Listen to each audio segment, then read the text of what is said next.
Bago natapos ang sesyon sa Senado kahapon, nagkaroon ng bahagyang tensyon sa pagitan ni Senators Raffy Tulfo at Senator Pia Cayetano na nagsimula ng maghain ng point of order si Senator Tulfo.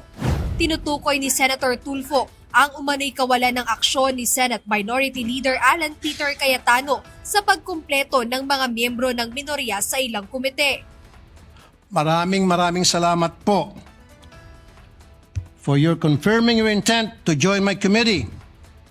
But to the minority leader, my good friend, Senator Alan Peter Cayetano, it is time that we cooperate so that we may get back to legislating.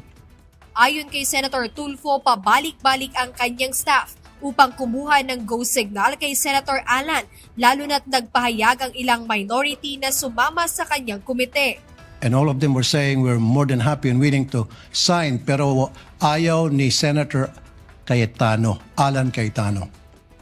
I don't know anong dahilan niya, bakit niya hostage yung pagiging members ng kanyang mga kasamahan sa committee ko.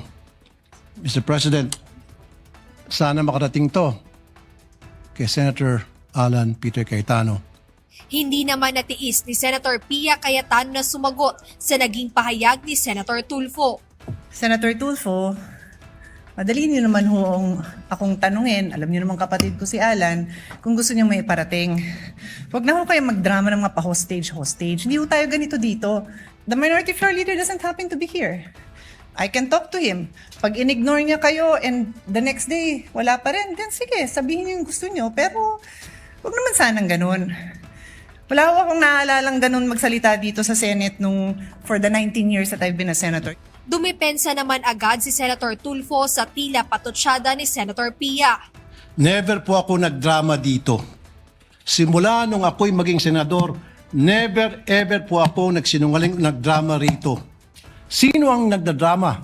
Tumingin muna kayo sa salamin bago kayo magsalita. Agad namang namagitan si Senate President Sherwin Gatchalian sa naging sagutan ng dalawang senador. Gayon din si Senate Majority Leader Juan Miguel Mig Zubiri.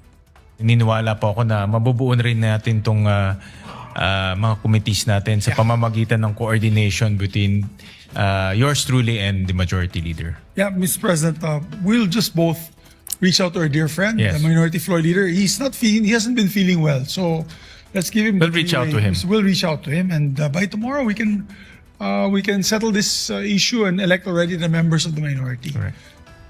Ayon sa mga alituntunin ng Senado, kailangang makumpleto muna ang mga miyembro mula sa mayorya at minorya bago makapagsagawa ng pagdinig o makapagtrabaho ang isang komite. Nasa 32 committees pa ang hindi pa nakukumpleto ang miyembro ayon kay Senate President Gatchalian.